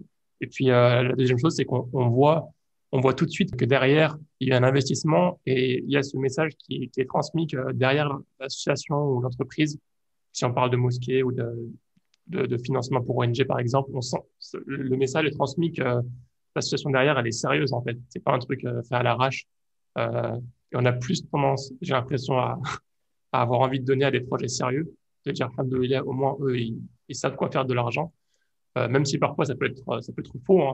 Enfin, peut-être qu'avec une vidéo amateur, Bien sûr, l'argent est mieux utilisé. Mais quand même, tu te bien dis, sûr. s'ils sont excellents dans leur manière de faire des vidéos, on a envie de croire qu'ils sont aussi excellents dans la manière où l'argent est investi pour les personnes dans le besoin, pour les mosquées. Oui, c'est ça. Puis après, c'est aussi de façon. En fait, pour reprendre ce que tu dis, tu vois, c'est ça en fait. Ça peut pas être euh, un, un indicateur sur la gestion des fonds, mais un indicateur quand même d'un certain sérieux de la structure. Parce qu'ils ont pris le temps tu vois, de prendre le meilleur investissement qu'ils pouvaient faire, tu vois, par rapport à la communication. Après, derrière, tu vois, ça n'engage pas la transparence, ce genre de choses. Mais c'est vrai que, tu vois, ça montre aussi une certaine euh, envie de faire les choses bien, de montrer les choses, etc. Et c'est d'autant plus vrai parce que ça, comme je te l'ai expliqué, tu vois, et tu le sais mieux que moi, c'est que cet environnement, il a changé beaucoup en quelques années. C'est-à-dire que en 2014, quand j'intègre ma première ONG, entre guillemets, personne ne faisait de vidéos comme ça. Personne ne faisait de communiquer sur les projets en filmant, etc. C'était vraiment, dans la communauté, c'était quelque chose de waouh, d'incroyable. Mais maintenant, tout le monde le fait. Donc, du coup, tu n'as plus de critères de démarcation et on a d'autres problèmes maintenant. C'est qu'effectivement, il y a des gens qui ont pris de l'argent, des ONG qui ont pris de l'argent, qui ont eu après des problèmes parce qu'ils ne savaient pas forcément comment le gérer. Ils ont fait des erreurs de gestion, ce genre de choses. Et donc, du coup, c'est vrai que maintenant, de plus en plus, c'est vraiment important. Moi, c'est pas mon métier, je ne suis pas humanitaire, même si voilà, on est sympathisant des causes parce que, alhamdoulilah, on essaie de participer aussi. Mais euh, souvent, on me demande, on me dit, mais je vais donner à qui? À qui je peux donner? Toi qui as travaillé avec un tel ou un tel ou un tel, est-ce que je peux leur faire confiance? Est-ce que je peux leur donner? Et ça, c'est vraiment un gros enjeu. Et d'autant plus, entre guillemets, comme on dit, par les temps qui courent, où on a besoin vraiment d'être sécurisé en disant voilà, je vais donner à des gens qui vont faire attention. Même on va dire, mais pour un client, c'est vrai, c'est qu'en gros, tu vois, quand c'est de l'humanitaire, peut-être que c'est un mana qu'on m'a remis, que ça va être par exemple, je sais pas, quelqu'un qui est décédé, je dois gérer un héritage. Donc j'ai une lourde responsabilité de savoir à qui donner l'argent. Et c'est vrai que malheureusement, on a beaucoup de communication qui est faite de façon plus ou moins réussie. Et on n'a pas réussi à gagner, en tout cas pour la plupart, gagner la confiance, on va dire, du donateur. Oui. Et ça, c'est dommage en fait. Oui. Il y a un dernier point sur lequel je veux rebondir. D'ailleurs, tu l'as cité, tu as dit, on est dans une époque où les choses commencent à changer. Et on est un peu, j'ai l'impression, encore dans la période intermédiaire. Et d'ailleurs, une des anecdotes que j'ai, c'est qu'il y a une association, bon, je ne vais pas citer l'association, dans laquelle un de mes amis, Ouais, faut pas. dans laquelle un de mes amis était impliqué. Et Ouais. ils avaient fait une vidéo, c'était pour construire une école, tu vois, peu importe, ils avaient besoin de lever des fonds pour une cause islamique. Mhm. Et leur projet voilà, coûte des centaines de milliers, je crois plus $1 million ou 2 millions. Et je voyais leurs vidéos, je vois passer leur pub sur Facebook, et je vois la vidéo complètement amateur, complètement. Alhamdoulilah, tu vois, ils font passer leur message, mais le truc, il dure je sais pas combien de minutes, alors que c'est une pub Facebook, enfin, le truc que personne regarde jusqu'à la fin, tu vois. Et en plus, Bien sûr. travail amateur. Et je lui dis à mon ami, j'ai vu ta vidéo, franchement, franchement, c'est chaud, quoi. Faut investir là. Et il me dit, ouais, je sais et tout, mais tu vois, ils sont encore, il y a encore, tu vois, comment on appelle ça, les gens, les leaders de l'association, ils sont encore un peu old school. Tu leur dis qu'il faut investir 10 000, 20 000 euros dans un projet. Si tu leur dis pas, si tu peux pas leur garantir le retour sur investissement, ils pensent que c'est de l'argent risqué, ils savent pas vraiment si ça va être utile. Tu vois, c'est dur de les convaincre. Voilà, c'est ça qu'il m'a dit, c'est dur de les convaincre. Donc ouais, on est encore dans la période intermédiaire, je pense. Et ça revient un peu sur ce que tu disais par rapport aux cultures qui sont différentes par rapport aux pays anglo-saxons. C'est pas les mêmes types de personnes. Je pense que là-bas, du coup, pour le coup, vu que les populations musulmanes sont immigrantes, étaient plus éduquées dès le départ, je pense qu'elles ont aussi beaucoup plus de contexte de retour sur investissement sur des projets de ce type qu'on a encore un peu moins en France. On se dit, ouais, 10 000, c'est énorme, 20 000 euros, 30 000 euros. Alors qu'en réalité, c'est pas comme ça qu'il faut réfléchir, c'est sur le retour sur investissement qu'il y a derrière. Et ce concept, il est encore pas très bien compris. Il n'y a pas beaucoup de confiance dans ce concept encore, j'ai l'impression. Même si ça commence à changer. C'est vrai, mais encore une fois, tu sais, je vais, on va dire, alors, aller dans ton sens, mais en même temps, tu vois, c'est pas ce que tu as dit, mais c'est vraiment aussi, souvent, on pense que c'est un problème générationnel. Souvent, on dit, je te prends le cliché comme ça, on le prend et on le casse tout de suite. Souvent, on dit, ouais, c'est les anciens. Non, c'est pas vrai. Des fois, j'ai été frappé parce que justement, tu vas avoir des anciens qui ont une sagesse, une perspicacité qui te disent, non, justement, si on t'a pris, entre guillemets, toi ou un tel ou peu importe, et qu'on investit, c'est parce qu'on a vu que tu pouvais ou il pouvait ou elle pouvait nous apporter. Et donc, du coup, ils ont cette vision qui dit, voilà, nous, on peut pas, on est des musulmans, on peut pas faire les choses autrement qu'en essayant, parce qu'on n'a pas ce pouvoir-là, mais en essayant de viser l'excellence, c'est vraiment d'essayer de faire au mieux. Donc, tu as des anciens, ils le comprennent très, très bien et ils sont prêts à investir. Et des fois, de l'autre côté, des jeunes qui étaient au téléphone, d'autres structures, qui t'appellent et tu te dis, voilà, bah, mes prix, c'est à peu près ça, ça peut... Ah oui, quand même. Ah oui, ah oui, d'accord. Mais en gros, mais tu pensais que c'était combien? Bah, moi, je pensais que c'était peut-être, je sais pas, 200 euros, 300 euros. Allez, maximum 500. Tu te dis, et même récemment, j'ai eu une discussion, je sais pas quel âge a la personne, mais je pense plutôt jeune. Il m'a dit, mais à ce prix-là, je vais faire ton métier, je crois. Tu t'imagines? Ah, mais, À ce prix-là, il me dit, ouais, ouais. je dis, franchement, oui. Je dis, bien, il n'y a pas de problème. Mais c'est un frère qui lançait un projet et moi, en fait, si tu veux, maintenant avec un petit peu d'expérience, bon, on apprend tous les jours. Mais des fois, tu sens quand ça vient. Et donc, tu t'écoutes. Et tu te dis, voilà, j'ai un projet. Tu sens que le projet n'est pas clair. Tu sens que l'axe de com, il n'est pas clair. Et surtout, là, quand ça clignote rouge dans la tête, c'est quand il dit, je suis prêt à investir. Tu dis, là, c'est mort. Je suis prêt à mettre quelques euros. Non, mais en fait, c'est ça. Abdelrahman, en fait, moi, dans ma tête, pendant longtemps, je me suis dit, je suis prêt à investir. OK. Alors, et moi, je commence à paniquer. Je me dis, je ne sais pas si je vais pouvoir gérer. Il va falloir que je prenne des gars. Il va falloir que j'investisse. Oh, il nous faut peut-être un hélicoptère. Je ne sais pas. Je commence à... Mais quand tu veux investir, c'est-à-dire, c'est combien? Et moi, vraiment, ça s'est passé il n'y a pas longtemps. Je me dis, bah écoute, elle me dit, bon, franchement, je suis prêt à investir. Bon, après, non, voilà, après, ça tempérait. Le premier impact, d'abord, c'est je veux investir. On est en mode à l'américaine. Après, ça se calme un petit peu. Et après, tu dis, mais c'est combien investir? Je dis, franchement, 300, 500, allez, 500 euros, allez, je suis prêt à les mettre. Et si c'est le projet vraiment, tu dis, d'accord. En fait, 500 euros, juste pour t'expliquer, c'est plus ou moins ce que je vais prendre peut-être pour une journée et juste la personne qui va venir filmer. Il n'y a même pas le matériel, il n'y a pas le montage. Il n'y a pas le montage. Je dis non, il n'y a pas le montage. Le montage, c'est un monteur, il va venir, il va machin. Et je dis en gros, pour ton projet, pour faire une bonne pub et tout, ben, il faut compter au minimum, voilà, 3, 4, 5, 6, peut-être 10 000. Ça, je ne sais pas, ça va dépendre de comment tu veux. Et je dis ah ouais, c'est compliqué. Et comme lui, en plus, c'était un restaurateur, je lui ai dit, voilà, en plus, je lui dis, juste pour te donner un ordre d'idée, la personne juste, donc quand tu fais du food, de la nourriture, tu appelles, bon, tu n'es pas obligé de le faire, mais qu'est-ce qui fait que les grandes marques, les grandes enseignes, elles ont des photos magnifiques. Ils ont ce qu'ils appellent des food stylists. Donc, c'est un styliste culinaire qui vient et il met l'aubergine un peu plus à droite, il met après le fromage, il le colle de l'autre côté. Bref, mais ça, en fait, au final, le rendu fait que ça a une vraie différence entre la photo que tu vas voir dans tous les Grecs de France et de Navarre, entre guillemets, dans tous les snacks. Tu vas voir cette même photo prise d'en haut, etc. Même des fois, c'est pire. Même des fois, c'est des photos qui prennent dans des banques d'images et qui te mettent dedans et disent ouais, c'est mon sandwich. Tu n'as aucune personnalité. En plus, ça ne ressemble même pas à ça. Bref. Et donc, c'est la différence entre ça et ça. Et un jour, attends, tu rigoles, mais je vais voir un client, il me dit mais attends, j'ai passé une journée à choisir cette photo. Je dis oui, mais c'est pas toi qui l'as prise, c'est pas ton sandwich. Il me dit oui, mais j'ai passé du temps. Mais je dis mais n'importe qui peut la retrouver ta photo. Et là, bref, donc tu vois, vraiment, il y a un problème de conception des choses.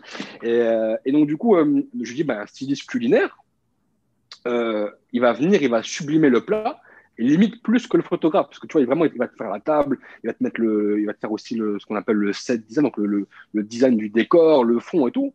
Je dis, lui, il va me coûter au moins 1 000 € la journée. Il dit quoi, t'es sérieux? Mais moi, je peux te le faire. Je dis, mais bien, on parle sérieux un petit peu. Et donc, en fait, du coup, ouais, c'est facile directement de savoir si la personne elle veut vraiment investir pour de vrai. En général, tu vois, quand tu as un investisseur, il ne te dit pas, je veux investir. Tu sais, bah, quand même un millionnaire, il vient, il ne te dit pas, moi, je veux investir. Et tu sais que s'il vient, c'est qu'il veut investir. Mais s'il te dit, je veux investir, là, tu commences à dire, ouais, tu veux investir et tout, très bien, pourquoi, comment, voilà. Et ça, tu le vois plutôt c'est spécifique aux musulmans ou c'est chez tous les Français? Non, non, franchement, au début, et c'est ça aussi qui est dommage, c'est que nous-mêmes, on ne croit pas en nos capacités et en nos compétences. Je l'ai vu, c'est vrai, au départ, parce qu'après, au départ, c'était pas forcément représentatif, parce que du coup, c'était mon public principal, donc c'est normal, en fait. Mais quand on a commencé à ouvrir un petit peu avec lui, ça, on a commencé à aller chercher d'autres personnes. Eh ben non, c'est pas que les musulmans de France, c'est le français, on va dire en général, qui même on va dire dans la tech, dans la start-up, dans ce genre de structure, qui va être frileux pour investir. Parce que tu vois, tu as moins cette culture, encore une fois, on va y revenir, mais anglo-saxonne qui dit, OK, je vais investir pour récupérer après derrière. C'est plus en mode, moi, mon commerce, il marche très bien. J'ai pas besoin de communiquer. J'ai pas besoin de rajouter d'éléments de vidéo, etc. Tout, à ma carte, parce que moi, ça marche très bien pour l'instant. Sauf que effectivement, peut-être que ça marche très bien pendant 3, 4 mois, 6 mois, 1 an, peut-être plus. Si ça marche, tant mieux sans communication. Mais c'est pas pour rien que les grandes marques elles communiquent auprès de leur public. Tu vois, c'est une raison. C'est pas juste parce qu'ils font des bons produits, peut-être. C'est aussi parce que, ben voilà, il faut communiquer, garder une connexion que les gens n'oublient pas. Et en période ben là, un peu délicate d'un point de vue sanitaire, ben, on l'a vu encore d'autant plus parce que du coup, il fallait savoir gérer une communication entre guillemets de crise, savoir amener les choses, etc. Et je pense qu'en fait, c'est plutôt un problème de mentalité, on va dire, française, plus que question d'appartenance religieuse, même de pays d'origine. Après, c'est sûr qu'on a le cliché un petit peu des anciens qui n'arrivent pas forcément à se projeter, mais beaucoup plus et de plus en plus, les anciens, les plus jeunes, ils commencent à voir que, OK, si je veux investir, si je veux récupérer, il faut que j'investisse. Mais c'est juste souvent, voilà, c'est la façon un petit peu dont c'est fait aussi qui est un peu délicate. Souvent, tu vois, c'est ça qui joue aussi beaucoup à Abdelrahman, c'est quand quelqu'un va venir te voir, tu vois, et nous, ça nous fait rire parce que maintenant, on préfère en rire qu'en pleurer, entre guillemets, tu vois. Donc, quand t'as quelqu'un qui vient nous voir et qui te dit, ouais, je veux investir, tu sais qu'il va pas investir ou qu'il va mettre un petit peu ou que ça va être, c'est pas ça, tu vois. Mais s'il vient te voir, il dit, écoute, ça m'est déjà arrivé, et ce type de projet, on l'a déjà fait. Peut-être que je devrais pas dire ça, sinon je vais recevoir des mails, peut-être, je sais pas. Je donne une technique, bref, peu importe, entre nous, on va dire. La personne vient te voir et te dit, écoute, voilà, j'ai un projet. Pour moi, c'est un projet qui me tient à cœur. Il peut se passer ça, ça, ça. J'ai pas de budget. Je vais pas te mentir, je suis là, je sais que tu fais ton travail, que tu es professionnel et tout. Si tu es dispo et que ça t'intéresse de nous aider, bismillah, aide-nous. Là, tu as plus envie d'écouter parce que la personne, elle a été transparente avec toi et tu sais, attention, tu sais qu'elle n'a pas d'argent. Si après, tu sais qu'elle a un budget comme il a 50 000, qu'elle a mis 500 € dans la vidéo et que tout le reste, elle la met en pub Facebook, tu te dis, bon, s'il te plaît, prends-moi un peu au sérieux quand même. Mais souvent, quand c'est dans la façon de faire, c'est ouais, nous, on va investir, on fait ci, on fait ça. OK, vas-y, concrètement, c'est combien que tu vas investir? Là, c'est tout de suite, ça bégaye, mais c'est pas que dans notre communauté. Tu vois, on l'a aussi vu dans d'autres domaines, et que dans une période aussi où les coûts tendent à être coupés au maximum. Donc, l'investissement qui doit être fait doit être bien choisi. Mais ça se développe de plus en plus, parce que comme on l'a dit, tu vois, tu as beaucoup de gens qui font de la vidéo, tu as aussi des gens qui sont déçus. J'ai pris quelqu'un, j'ai pas payé beaucoup, il m'a fait un travail. Ouais, mais qu'est-ce que tu espérais? Et même si la personne elle était peut-être compétente derrière, mais tu lui as pas donné les cartes, les éléments. C'est comme si tu prends un architecte, tu lui dis, voilà, écoute, j'ai un budget, je suis ric-rac. Il va dire, OK, je vais te faire un plan que j'ai déjà dans mon stock. je vais pas m'embêter Mm. à faire un truc sur mesure et tout comme tu voudrais. Il va dire, mais moi, je voulais pas un mur là. Mais tu dis, mais toi, tu m'as pas donné de la matière pour pouvoir penser à ce mur-là, en fait. Donc, voilà. Mais c'est généralisé quand même. C'est pas que pour nous. Ouais. Il y a un dernier commentaire, bon, ça commence à faire long là, mais j'ai envie de le dire. Euh, ouais, chez les musulmans, il y a un truc en plus quand même. Il y a un truc en plus qui est que on pense que, sous prétexte que c'est un projet religieux ou autre, souvent, ben, ça doit être, ils sont, comment dire, limite, ils font une faveur en te proposant le projet, tu vois. Ah oui, Et oui, ça c'est un grand je classique. pense, ça, c'est un classique qui doit venir. Genre, on te propose un projet, on te paye en hasanat. Bon, c'est la vérité. Ils ne mentent pas. Mais quand même, Bah, surtout que tu sais que, bon, alhamdoulilah, avec l'expérience et puis des conseils, alhamdoulilah, avisés, on sait que c'est pas parce que tu vas prendre un salaire que tu n'auras pas de hasanat. C'est ça qu'en fait, hmm, je dis, ah, c'est soit l'un, soit l'autre. Ça veut dire qu'en gros, toutes les personnes qui ont un salaire, qui travaillent, même ne serait-ce qu'on prend un exemple, alhamdoulilah, qu'on connaît, c'est que la personne qui travaille et qui ramène, peu importe le domaine, elle travaille et elle ramène de l'argent dans sa famille pour faire hmm, vivre sa famille. Est-ce qu'elle n'est pas quelque part fils là? Bien sûr, parce qu'elle sort avec ouais, c'est la nia qui change. C'est avec cette nia de dire, bah, écoute, je vais au travail, je travaille même dans tel ou tel domaine, j'arrive, mais moi, ma nia, c'est de dire que je vais ramener de l'argent pour ma famille, bah, il est fils là. Si c'est pas dans hmm, l'objectif de se grandir, de se sentir, non, c'est parce que mes enfants, il faut que je les nourrisse, etc. Donc, tu peux avoir cette récompense-là. Et il faut que nous-mêmes, d'ailleurs, il faut qu'on le fasse pour justement que ça soit pas juste perdu à dire, ouais, j'ai gagné que de l'argent. Non, j'ai gagné de l'argent. Alhamdoulilah, il y a un salaire aussi pour l'au-delà où j'ai réussi à banquer un petit peu sur ça parce que j'ai mis la nia pour la famille. Et donc déjà, c'est un point qui est super important à préciser. C'est vrai que tu peux faire les deux. Et souvent, c'est ce qu'on dit. Fils Abila, ouais, fils Abila, je vais mettre la nia, fils Abila, parce que le projet, je veux l'emmener plus loin. Et c'est ça qui est important.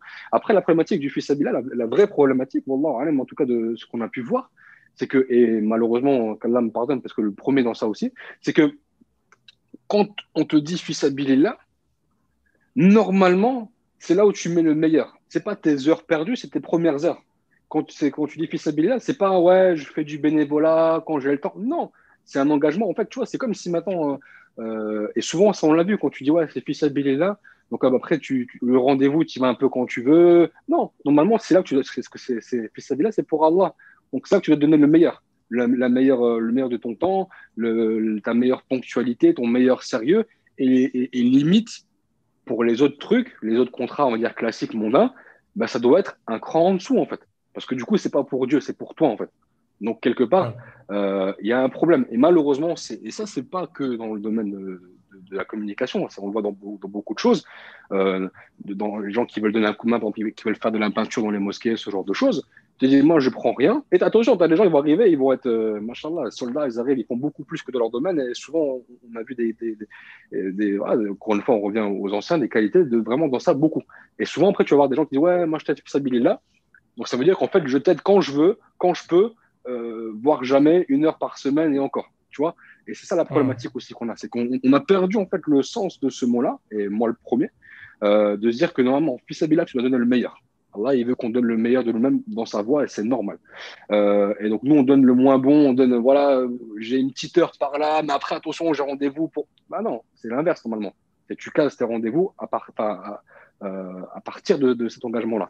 Et aussi, bah voilà, c'est pas parce que tu vas être fils là que tu peux pas prendre 2 salaires pour cela, même un salaire qui va être à ta juste valeur, parce qu'effectivement, bah, pour que cette personne-là elle soit fils là bien, c'est-à-dire qu'elle s'investisse bien, que son cerveau il soit tranquille, et ben peut-être même qu'il faut la payer à son juste salaire, sans trop exagérer, sans trop diminuer, pour que quand elle vienne dans sa famille, ou que sa famille après, elle n'en pâtisse pas en fait de ses choix, que quand il rentre chez lui, on ne dit pas mais papa, je t'ai pas vu, et en plus on n'a pas de quoi payer le loyer. C'est pas possible en fait.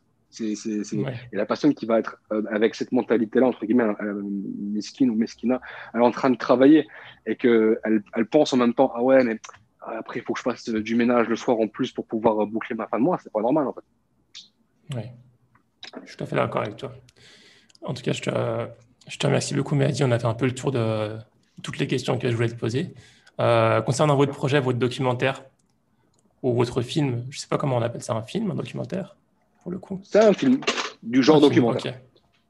D'accord. Après, documentaire, si tu veux, comme tu veux. Vous utilisez la plateforme Ulule pour financer votre projet Tout à fait.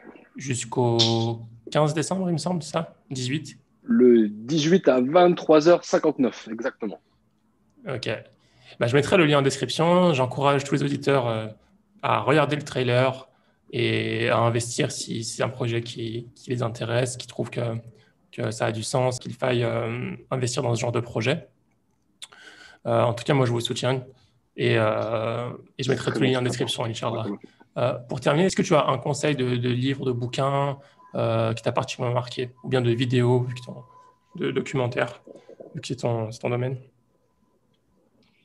Oui, bah en fait, ça va dépendre de. Avant, il y a une période où je lisais beaucoup de livres, tout ce qui va être entrepreneuriat, ce genre de choses, et je me suis rendu compte qu'à ma petite échelle, en lisant plus des livres de spiritualité, de même le Coran, ce niveau, on va dire, de lecture, bah, il était beaucoup plus bénéfique au final que, tu vois, il y a tout un marché qui fait que, voilà, souvent on te vend des livres, mais dedans, t'as pas forcément des conseils qui vont correspondre à toi, comment dire, t'as une façon de voir les choses, tu vois, c'est vraiment sous un spectre et souvent, des fois, on est aussi leurré par ça. Donc, les livres, à une époque, je lisais beaucoup, mais maintenant, moins. Podcast, pareil, tu vois, il y a une période où j'écoutais beaucoup de podcasts créatifs, ou même des fois des choses un peu plus ouvertes comme Thinkerview ou autre, tu vois, des choses un peu plus politiques pour avoir un petit peu de différents points de vue et me cultiver. Voilà, pareil, tu vois, il y a un moment donné où il y a beaucoup de bruit. Donc, je passe en mode avion, comme beaucoup, même quand je vais courir ou ce genre de choses, tu vois, j'essaie de plus trop. C'est aussi prendre le temps, tu vois, de se libérer l'esprit. Mais en termes de documentaire, bon, maintenant, il y a ce fameux documentaire qu'on va pas citer, mais que tout le monde a vu là sur le Covid qui est sorti il n'y a pas très longtemps. Bon, je sais pas celui-là que je vais recommander. Mais dans la thématique du film, plusieurs documentaires que je pourrais recommander. Un documentaire qui s'appelle Free Solo. C'est un documentaire d'aventure assez fou. Vraiment, là, c'est un point de vue, comment dire, image. Voilà, la thématique du film, c'est que c'est bon, je laisserai les personnes découvrir, mais voilà, c'est lié, on va dire, au film. No spoiler. Euh, Ok. Voilà, pas de spoiler. Il y a un film qui s'appelle aussi The Down Wall, qui est un peu dans la même thématique aussi, qui était assez surprenant parce que tu as différentes choses dedans. T'as un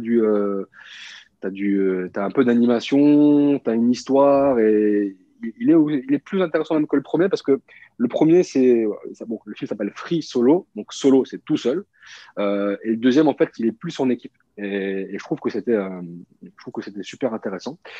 Et puis des fois, t'as d'autres types de documentaires, on va dire, qui sont inspirants parce qu'ils permettent justement de se remettre en question sur les comportements. Et moi, tu vois, en fait, je suis difficile parce que j'ai besoin que là, on va dire que visuellement, tu vois, ça me pique aussi, tu vois. Il faut qu'il y ait cet aspect visuel Stimulant. travaillé pour t'emmener. Donc voilà, si je devais conseiller deux docus qui en plus seraient liés à la thématique dans mon avion, bah, ce serait ces deux-là. Super. Pour te suivre, tu es sur les réseaux sociaux, Instagram, Facebook, j'imagine. Oui, déjà, il y a la page du film en mode avion qu'on qu'on Ouais. peut aller voir, que ce soit sur Facebook ou Instagram. On a un site d'ailleurs, modeavionfilm.com.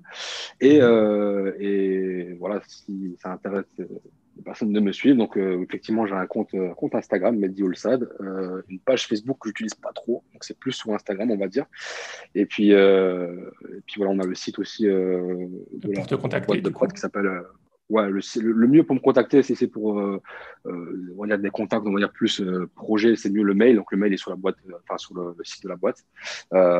Et sinon, voilà, pour échanger par rapport au film ou autre, ben voilà, directement sur les réseaux. Et juste précise, excuse-moi, parce que là, du coup, on a explosé le budget temps, je suis désolé. Pas de souci. Mais oui, par rapport à cette histoire de financement participatif, parce qu'on a beaucoup parlé tout à l'heure d'ONG, de dons, etc. Il faut peut-être préciser que c'est pas des dons. En fait, ce qu'on attend des personnes sur une plateforme comme Ulule, c'est comme Kickstarter ou d'autres plateformes, c'est en fait un soutien au projet en ayant une contrepartie. Parce que nous, comme vous l'avez compris, on est une société de production. Donc voilà, l'objectif, Inch'Allah, on espère que si ce film, on peut le faire, c'est après de le revendre et de le proposer en festival. Donc il y a un objectif après commercial. Mais l'idée, en fait, c'est que soutenir maintenant le projet, c'est faire un choix engagé, parce que la thématique elle-même, elle est engagée. Mais toute personne qui va donner, après, il y a des personnes qui peuvent donner de façon désintéressée, et on l'a vu, et c'est bien aussi. Mais en fait, si tu donnes par exemple 35 euros ou 15 euros ou 25 euros, ben, en fait, tu vas recevoir en contrepartie un accès au film qui sera disponible. Tu vas recevoir une affiche, des stickers en fonction en fait, du choix que tu vas faire.